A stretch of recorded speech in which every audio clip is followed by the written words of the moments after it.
요즘 지수 등락률의 2배, 3배씩 오르고 내리는 이 레버리지 상품에 서학개미들이 빠르게 몰리고 있습니다. 글로벌 증시가 조정 국면에 들어서자 투자자들이 한 방을 노리고 뛰어든 건데, 하지만 증시가 하락하는 국면에서 하는 레버리지 투자는 지수가 원래 수준으로 회복을 해도 손실을 볼 수 있습니다. 정희영 기자입니다. 최근 들어 미국 주요 지수 등락률의 2배 이상을 추정하는 레버리지 ETF에 서학개미들의 관심이 쏠리고 있습니다. 지난 한 주 동안 국내 투자자들이 가장 많이 사들인 미국 주식은 프로쉐어스 울트라 프로 QQQ ETF입니다.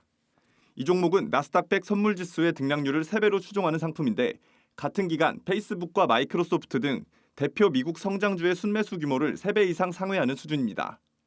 국내 투자자들의 미국 주식 순매수 순위를 20위까지 확대해보면 대표 지수뿐 아니라 특정 테마나 섹터를 2배 이상 추종하는 레버리지 상품도 곳곳에 자리하고 있습니다. 미국 팡기업과 혁신기업 주가의 등락률을 3배 추종하는 상품이 순매수 2위를 기록했고, 10위와 11위, 14위와 18위까지 순매수 상위 20위 가운데 6종목이 2배 이상을 추종하는 레버리지 ETF였습니다. 증시 전문가들은 글로벌 증시가 조정 국면에 진입하면서 향후 반등에 따른 한방을 노리는 레버리지 상품의 투자 수요가 급증했다고 분석했습니다. 실제 이 기간 동안 나스닥과 S&P 500, 다우지수 등 미국 주요 지수들은 모두 약세를 보였습니다. 최근에 이제 글로벌 증시, 특히 이제 미국 기술주들이 좀 조정받는 과정에서 기술주 증시를 추종하는 ETF들의 레버리지 상품들을 적극 매수함으로써 증시 하락에 따른 어떤 저가 매수라고 투자자들은 보고 있는 것 같습니다. 이처럼 한방을 노리는 투자 수요가 급증하고 있는 가운데 해외 레버리지 투자에 대한 경고의 목소리가 나옵니다. 지속적인 상승장에서는 레버리지 효과가 돋보일 수 있지만, 반대로 하락 시에는 손실 폭을 키울 수 있기 때문입니다. 뿐만 아니라 레버리지 상품의 경우 가격 조정이 기간이 아닌 하루 단위로 반영되는 만큼 지수가 등락을 반복한다면 손실은 더 커질 수 있어 주의해야 합니다. 예를 들어 기준가가 1,000원인 한 배수 ETF의 경우 지수가 이틀 동안 10%씩 내리고 올랐을 때 원금 대비 손실액은 1% 수준이지만, 3배 레버리지 상품의 경우 마이너스 9%까지 손실이 커진다는 겁니다. 일간 변동성을 추정하다 보니까 장기적인 수익률의 2배 또는 3배 수익률의 달성이 되지 않을 가능성이 상당히 높기 때문에 장기 투자에는 이런 레버리지형 상품들보다는 한 배의 지수 추종을 하는 ETF들이 훨씬 적합하다라고 말씀을 드릴 수 있습니다. 여기에 레버리지 ETF의 경우 개별 종목뿐 아니라 수익률을 맞추기 위해 파생 상품에도 일정 부분 투자돼 있어 하락장에서의 손실 위험은 가중되는 만큼 투자 시 유의해야 한다는 조언입니다. 한국경제TV 정희영입니다. 네, 증권부 이민재 기자 나와 있습니다. 이 기자, 이 레버리지 투자라는 건 보통 이제 증시가 앞으로 상승한다는 예상을 하고 투자를 하는 경우가 많은데, 이제 많이 떨어졌으니까 오를 일만 남았다, 이렇게 보는 모양입니다. 투자자들이 지금 시장을 좀 그렇게 한 방향으로 보고 있다, 이렇게 이해를 하면 될까요? 네, 맞습니다. 증시가 휘청일 때마다 사실 레버리지 관련해서 투자가 적절하냐, 아니냐라는 건 계속 좀 엇갈려 왔는데요. 네. 근데 어쨌든 간에 증시를 좀 처음 접하는 투자자들을 위해서 레버리지 좀 설명을 드리면, 일단 차입을 통해서 다른 자산을 사는 투자 전략인데, 이 앞서 리포트에서 말한 레버리지 ETF 같은 경우에는 인버스 ETF와 주로 짝을 이뤄서 설명을 하면 되는데요. 일단 레버리지 ETF는 그냥 쉽게 주식 상승을 기대하는 것이고, 인버스 ETF는 주식 하락을 기대하는 상품이라고 보시면 됩니다. 여기에서 이제 2배냐, 3배냐 하는 것은 수익을 얻거나 손실을 내거나 그 배수대로 얻을 수 있는 것을 말하는데요. 이 레버리지 말 그대로 지렛대 원리입니다. 이익이 크지만 또 반대로 보면 손실이 또 커질 수 있는 건데요. 다시 좀 미국 증시 레버리지 ETF 투자 얘기로 좀 돌아가 보면, 이 개장부터 지금까지 뉴욕 증시가 어떻게 보면 상향을 계속했기 때문에 레버리지 ETF 투자자들의 어떤 바람대로 반등의 가능성 분명히 열려 있습니다. 근데 문제는 이제 시기인데요. 이 현재 시장이 너무 변동성이 크기 때문에 지금이 적절한 레버리지 투자 시기냐에 대해서는 좀 무리가 있다라는 평가가 많고요.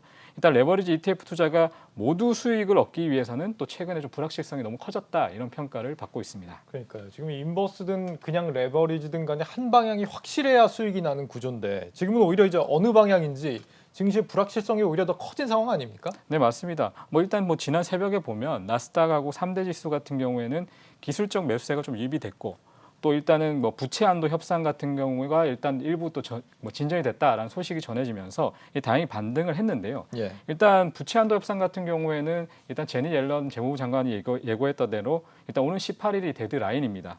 그런데 일단 정치권 상황을 봤을 때 어떤 형태로든 일단 뭐 합의라든지 뭐 약간 해결이라든지 이런 것들이 나올 가능성이 높다는 분석이 우세하긴 한데요. 그렇다 보니까 증권사들 같은 경우에도 2주 내에 악재가 좀 확산되기보다는 진정될 가능성이 높다라고 평가를 하고 있습니다. 하지만 이게 다가 아닙니다. 일단 오늘 새벽은 올랐지만 내일 새벽은 좀 달라질 수도 있고 일단 미 증시 상황을 쉽게 예측하기 좀 어렵다라는 평가입니다.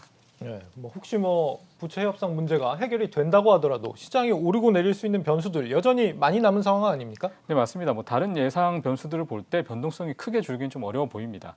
일단 뭐 지금 뭐 스태그플레이션이냐, 뭐 인플레이션이냐 이런 것들에 대해서 굉장히 공존하면서 우려감이 커지고 있거든요. 예. 하지만 일단 공통적인 것은 일단 물가 상승입니다. 일단 지난 1일에 발표된 뭐 유로존 9월 소비자 물가 지수 같은 경우에는 예비치를 보면 일단은 뭐 전년 동월 대비해서 한 3.4% 정도 증가해서 13년 만에 일단 최고치를 기록을 했습니다. 일단 증권사들 같은 경우에도 이런 현상에 대해서 일단 공급망 병목 현상과 높은 물가 수준 같은 경우에 제조업과 서비스업 전반에 좀 우려 요인이 될 수 있다고 얘기를 했고 특히나 좀 아시아 국가에서 이런 병목 현상이 좀 해결될 수는 있지만 문제는 이로 인해서 미국 물가 수준이 안정되기까지는 좀 시간이 걸릴 수 있다라고 평가를 했습니다. 예. 또 여기에 플러스 요인으로 보면 뭐 중국 같은 경우에 전력난으로 인해서 경기 둔화 불안감이 내년 초까지 이어질 수 있다라는 평가가 우세하고요. 이런 것을 좀 종합적으로 볼 때 이 전미 개인 투자자 협회에서 내놓은 향후 6개월 뭐 증시 투자자 심리 지수라는 게 있거든요. 이것을 살펴보면 현재 일단 9월 말 기준으로 보면 마이너스 12.6인데 이게 이제 3주 연속해서 계속 마이너스 그 지수가 나오고 있습니다. 이것은 이제 약세장을 계속해서 좀 전망하고 있다라고 볼 수가 있습니다. 이런 것을 좀 보면 투자 분위기를 현재까지는 좀 반전시킬 만한 카드는 아직은 좀 부족하다라고 이런 얘기를 할 수 있을 것 같습니다. 이 여러 변수가 좀 겹쳐서 방향성을 예단하기가 좀 어려운 상황 같아 보이는데 개인 투자자들도 사실 이런 위험을 충분히 알고 있지 않을까 싶어요. 왜 레버리지 투자에 지금 상황에서 이렇게 몰린다고 보고 있습니까? 일단 뭐 풍선 효과라는 말도 일부 좀 나오고 있습니다. 뭐 풍선 효과요. 네, 맞습니다. 일단 뭐 빚내서 투자, 뭐 B2가 계속해서 뭐 작년 초부터 올해까지 계속해서 이슈가 되었는데 문제는 이제 너무 많다 보니까 당국 입장에서 이제 규제를 시작하고 있지 않습니까? 예. 그렇다 보니까 아무래도 이제 이런 압박 때문에 조금 더 해외 쪽으로 눈을 돌리는 그런 투자자들이 나오고 있는데 일단 뭐 신용융자 같은 경우에도 25조로 지금 사상 최고치이기 때문에 뭐 저희가 언급한 것처럼 뭐 금융위원회에서 관련 규제를 좀 얘기를 하고 있고 또 금감원에서는 뭐 증권사에서 좀 신용을 줄이라는 얘기도 하고 있습니다.